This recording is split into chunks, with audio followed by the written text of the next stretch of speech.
नमस्ते। स्वागत है आप सबका अर्थशास्त्र की इस वीडियो क्लास में। तो आज का हमारा टॉपिक है उत्पादन के साधनों का वर्गीकरण। कि उत्पादन के साधन कौन कौन से हैं उसके बारे में आज हमने बात करना है। तो उत्पादन के साधनों में जैसे आप सबको पता है कि क्या होता है, जैसे हमें उत्पादन करने के लिए भूमि चाहिए, क्योंकि भूमि के बगैर हम कोई भी काम नहीं कर सकते। इसी प्रकार श्रम में जो हम ये आम बात सुनते रहते हैं। तो अब यहाँ पर जो अर्थशास्त्र में हम जब बात करते हैं तो हमारे पास कुछ अलग अलग विचारधाराएं आई हुई हैं, जिसके अंदर से जैसे हमारे प्रतिष्ठित अर्थशास्त्री जो पुराने थे, क्लासिकल थ्योरी जिन्होंने दी, वो मानते थे कि जो उत्पादन है उसके तीन साधन हैं। कौन कौन से? भूमि, श्रम और पूंजी। उन्होंने तीन थे। कहते भूमि उत्पादन का सबसे जरूरी साधन है और भूमि के बगैर तो कोई काम होगा नहीं। और श्रम क्या है? श्रम जो उसके ऊपर काम करेगा, मानव हो गया। तो भूमि को उन्होंने कौन सा साधन बताया? निष्क्रिय साधन, यानी कि जो साधन अपने आप काम नहीं करता। और श्रम को कौन सा साधन कहा गया है? सक्रिय साधन, क्योंकि वो काम करता है। और पूंजी क्या है? पूंजी मानव निर्मित एक साधन है। तो इस प्रकार जो हमारे प्रतिष्ठित अर्थशास्त्रियों ने इसको तीन भागों में तीन साधन बताए हैं उत्पादन की: भूमि, श्रम व पूंजी। इसी प्रकार आगे हमारे पास J.S. मिल लिखते हैं। इन्होंने बताया है कि इन्होंने उत्पादन के केवल दो ही साधन माने हैं। कौन कौन से? भूमि और श्रम माने हैं। कहते ये दोनों ही जरूरी हैं। जो पूंजी है वो इनका गौण तत्व होता है। इसी प्रकार प्रोफेसर मार्शल हुए। तो प्रोफेसर मार्शल ने क्या बताया? उन्होंने भूमि के चार साधन बताए हैं: भूमि, श्रम, पूंजी और साहस। अब एक अर्थशास्त्री हमारे पास प्रोफेसर विजर, उन्होंने बताया है कि उत्पादन के साधनों को दो भागों में बांटा है: विशिष्ट साधन और अविशिष्ट साधन। अब विशिष्ट साधन कौन से होते हैं? जो किसी एक काम में प्रयोग किए जाते हैं, ठीक है। और वो क्या होगा? ये केवल एक समय तक इनमें गतिशीलता नहीं होती, उसके बाद इनमें गतिशीलता आ जाती है। और अविशिष्ट साधन कौन से होते हैं? जिनका एक से ज़्यादा काम में प्रयोग किया जा सकता है, उसको अविशिष्ट साधन कहते हैं। एग्जाम्पल से समझते हैं। जैसे भूमि है, भूमि के जब एक हिस्से पर आप गेहूँ उगा देते हो तो अब आप उसके ऊपर कोई काम नहीं कर सकते। जब तक गेहूँ की फसल पक नहीं जाती, आप उसे काट नहीं लेते, तब तक वो साधन क्या है? विशिष्ट साधन है। अब उसके ऊपर आप कुछ नहीं कर सकते। और जैसे आप उसकी सफाई कर दोगे, कटाई कर दोगे, अब वो जमीन खाली होगी, अब आप उसके ऊपर कोई अन्य फसल उगा सकते हो, तब वो क्या हो गया? अविशिष्ट साधन हो गए। इस प्रकार उन्होंने साधनों के अलग अलग रूप बताए हैं। तो लास्ट में सारांश रूप में हमारे पास उत्पादन के कौन से साधन आ जाते हैं? उत्पादन के साधनों को हम इस प्रकार यहाँ 5 भागों में बांटा गया है: भूमि, श्रम, पूंजी, संगठन और साहस। इन सब के ऊपर अलग अलग अर्थशास्त्रियों ने अपने अपने अलग अलग थ्योरीज दी हैं। क्लासिकल थ्योरी अलग है, आधुनिक थ्योरी अलग है। तो उन थ्योरियों को पढ़ने से पहले, उन थ्योरीज को पढ़ने से पहले हमें क्या है? इनके बारे में अच्छे से जानना होगा कि वो कहते क्या हैं। तो अब हम सबसे पहले पढ़ते हैं भूमि। अब सबसे पहले आ जाता है उत्पादन का साधन कौन सा है? भूमि, जिसे हम लैंड कहते हैं। अब भूमि में केवल भूमि ही नहीं आएगी। भूमि के अंदर क्या आ जाता है? प्रकृति द्वारा जो भी हमें निःशुल्क उपहार दिया है, हवा है, सूर्य है, सूरज की रोशनी है, जो भी चीज़ प्रकृति ने हमें दी है, वो सब क्या है? भूमि के ऊपर, भूमि के नीचे जो भी हमें मिलता है वो भूमि के अंतर्गत आ जाता है। तो अब इसकी विशेषताएं क्या आ जाती हैं? हम देखते हैं भूमि की विशेषता क्या है। भूमि प्रकृति का निःशुल्क उपहार है। हमें पता है प्रकृति ने दी है, हमें इसके लिए कोई भी कीमत नहीं देनी पड़ती। दूसरा पॉइंट है भूमि सीमित है। भूमि की मात्रा हमारे पास क्या है? सीमित है। हम भूमि को बढ़ा नहीं सकते और घटा नहीं सकते, इस करके भूमि क्या है? सीमित है। तीसरा है भूमि नाशवान नहीं है। भूमि को हम नष्ट नहीं कर सकते, खत्म नहीं कर सकते, जितनी है उतनी ही रहेगी। ठीक है, आज आप रासायनिक खाद्य डाल के उसकी उपजाऊ शक्ति में भिन्नता कुछ कर सकते हो, लेकिन आप उसे खत्म नहीं कर सकते। भूमि उत्पत्ति का अनिवार्य साधन है। अगर भूमि नहीं है तो हम उत्पादन कार्य नहीं कर सकते हैं। हमें किसी भी इंडस्ट्रीज को लगाने के लिए, उद्योगों को लगाने के लिए, फसल उगाने के लिए भूमि तो चाहिए ना। तो इस करके ये अनिवार्य साधन है। और ये भूमि उत्पादन का क्या? निष्कर्षीय साधन है। जो निष्कर्षीय साधन मैंने बताया था कि ये अपने आप नहीं काम करता, आपको मनुष्य को उसके ऊपर काम करना पड़ता है। मनुष्य फसल के बीज उगाता है तभी अन्न उगता है, तो इस करके ये अपने आप काम नहीं करती है, इसलिए ये क्या है? निष्कर्षीय साधन है। और भूमि की जो उपजाऊ शक्ति है, उर्वरा शक्ति होती है, वो अलग अलग होती है। कहीं तो ये बहुत उपजाऊ है, कहीं ये बंजर है, कहीं ये बिल्कुल सही है, कहीं पहाड़ है तो कहीं खाई है। तो इस करके इसकी जो उपजाऊ शक्ति है वो भी क्या है? अलग अलग होती है। तो कई अर्थशास्त्री कहते हैं कि जो प्रकृति है ये कई जगह कंजूसी कर देती है, तो सारी जमीन बढ़िया देती तो आज हमें किसी प्रकार की दिक्कत ना होती। फिर भूमि में उत्पत्ति ह्रास नियम क्रियाशील होता रहता है।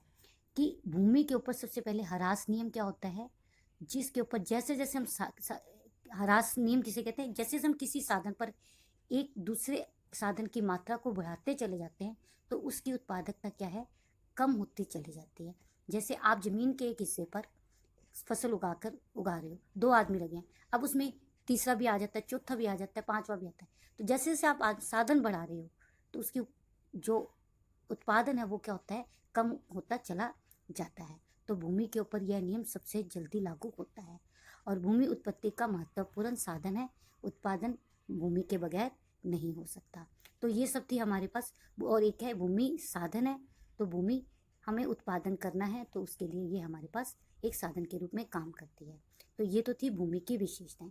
अब देखते हैं श्रम की विशेषताएं क्या है।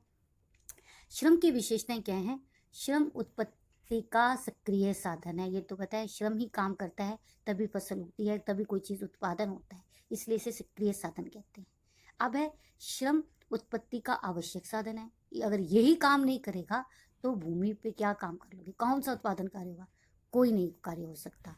और श्रम में गतिशीलता है, भूमि में गतिशीलता नहीं थी क्योंकि भूमि जहाँ है वो स्थिर है, ठीक है, उसको हम एक जगह से दूसरी जगह नहीं ले जा सकते। लेकिन श्रम गतिशील है। श्रम, हमें पता है कि आज हमें यहाँ काम नहीं मिल रहा है एक व्यक्ति को, वो अपनी जगह छोड़ के दूसरे साथ वाले देश में, साथ वाले प्रांत में, साथ वाले गांव में कहीं भी जा सकता है, ठीक है। तो इस करके क्या है, भूमि और जो श्रम है वो क्या है, गतिशील है। और यही इसका सबसे बड़ा गुण है, जहाँ उसे काम मिलता है वो चला जाता है आसानी से। थोड़ी बहुत ही दिक्कत आएगी उसे किसमें, भाषा की वो है, लेकिन वो भी वो एडजस्ट कर लेता है। आगे, श्रम की पूर्ति में परिवर्तन धीमी गति से होता है।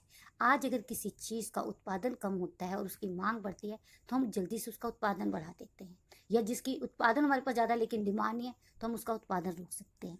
लेकिन श्रम में ऐसा नहीं होता, क्योंकि श्रम का संबंध जनसंख्या से होता है, और जनसंख्या जो बढ़ती है वो अपने आराम से, अपनी धीमी गति से बढ़ती है, जो अपना टाइम लेकर बढ़ती है।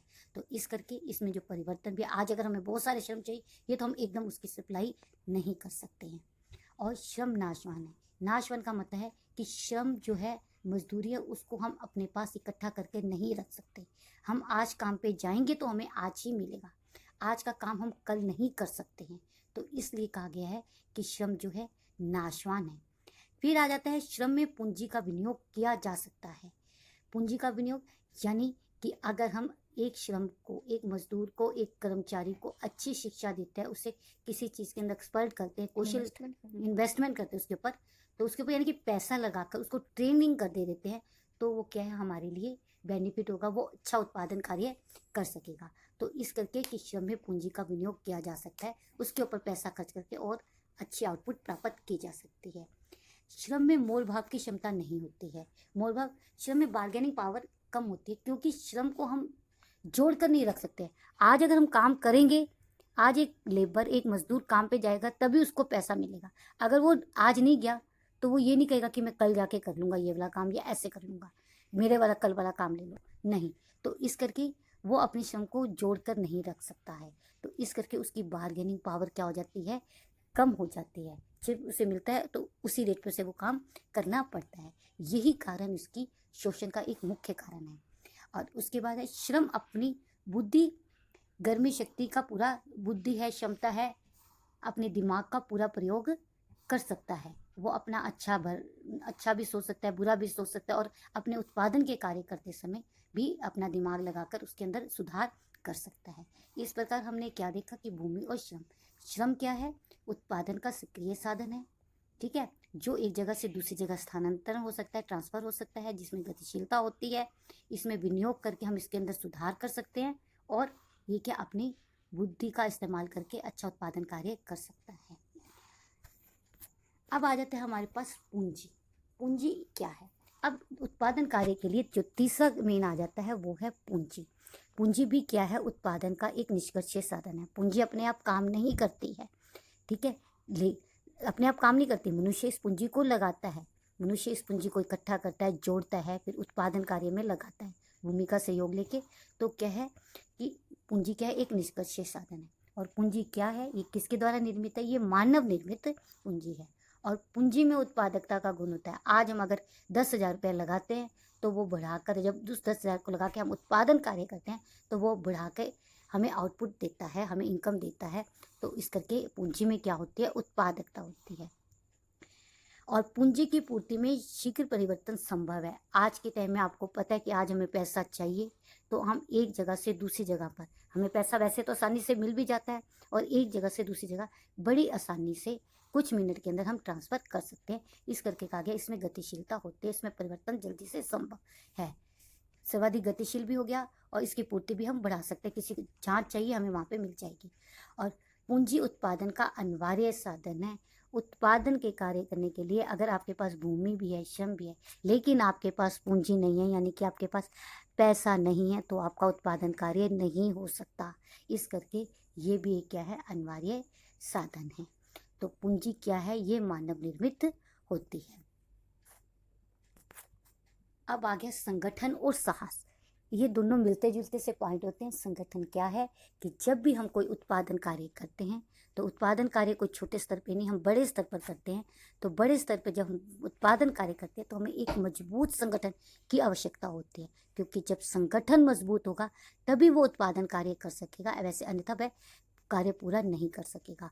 तो एक जितना मजबूत संगठन होगा, वो उतना ही ज़्यादा उत्पादन करेगा और उतना ही ज़्यादा प्रॉफिट देने वाला होगा। तो इस प्रकार कहा गया है कि जो संगठन है वो एक विशिष्ट प्रकार का मानसिक कार्य है, जो अत्यंत जटिल तथा कठिन कार्य होता है। ठीक है। और बड़े पैमाने पे उत्पादन के कारण व्यवसाय जगत में संगठन की भूमिका की विशेष महत्ता होती है। अगर संगठन मजबूत है तभी आप उत्पादन कार्य सफल होगा। इसी प्रकार साहस है, किसी भी संगठन को चलाने के लिए, पैसा इन्वेस्ट करने के लिए एक साहसी की ज़रूरत होती है। उसके अंदर साहस होगा, वही उत्पादन कार्य कर सकता है, क्योंकि जब वो उत्पादन कार्य करता है तो उसके अंदर उसे लाभ और हानि दोनों हो सकते हैं। साहसी को उसके काम के बदले में क्या मिलता है, लाभ मिलता है, और ये लाभ हमेशा नहीं है कि उसको लाभ ही मिले, उसको हानि भी हो सकती है। तो जो साहसी है, जो साहस है, जो भी जिस व्यक्ति में ये काम होगा, वही उत्पादन कार्य कर सकता है, वही एक अच्छा संगठन चला सकता है। तो इसी प्रकार अब तक हमने जो देखा कि क्या है, भूमि एक ऐसा है साधन है, निष्कर्षीय साधन है। इसको अपने काम के बदले में कुछ ना कुछ मिलता है। भूमि को उसके जो काम के बदले में मिलता है वो क्या होता है, उसको हम बोलते हैं लगान। श्रम जो काम करता है उसको उसके काम के बदले में क्या मिलती है, मजदूरी। श्रम का मतलब यहाँ चाहे वो सिर्फ शारीरिक श्रम से नहीं होता, किससे होता है, मानसिक और शारीरिक। कोई भी कार्य जिसे करने के बाद हमें कुछ आउटपुट मिलती है, हमें पैसा मिलता है, वो श्रम की श्रेणी में आता है। और उसको उसके कार्य के बदले में क्या मिलती है, वेजेस। पूंजी को क्या मिलता है, इंटरेस्ट मिलता है। आप पैसा लगाते हो, बदले में आपको इंटरेस्ट मिलता है, यानी ब्याज मिलता है। और साहस और संगठन अब आ जाता है, तो इनको क्या मिलता है, साहसी को अपने काम के बदले में क्या मिलता है, प्रॉफिट मिलता है। एक साहस ही ऐसा फैक्टर है उत्पादन का जो नेगेटिव हो सकता है। पहले जो 3 तत्व थे वो कभी भी नेगेटिव नहीं होते हैं, एक साहस है। यहाँ ये सब इसलिए बताया गया है, आगे जब हम इसकी थ्योरेटिकल पोर्शन, इसकी थ्योरीज पढ़ेंगे, तब ये हमें हेल्पफुल होगा। तो ये हमारा यहाँ कंप्लीट हो गया। Thank you.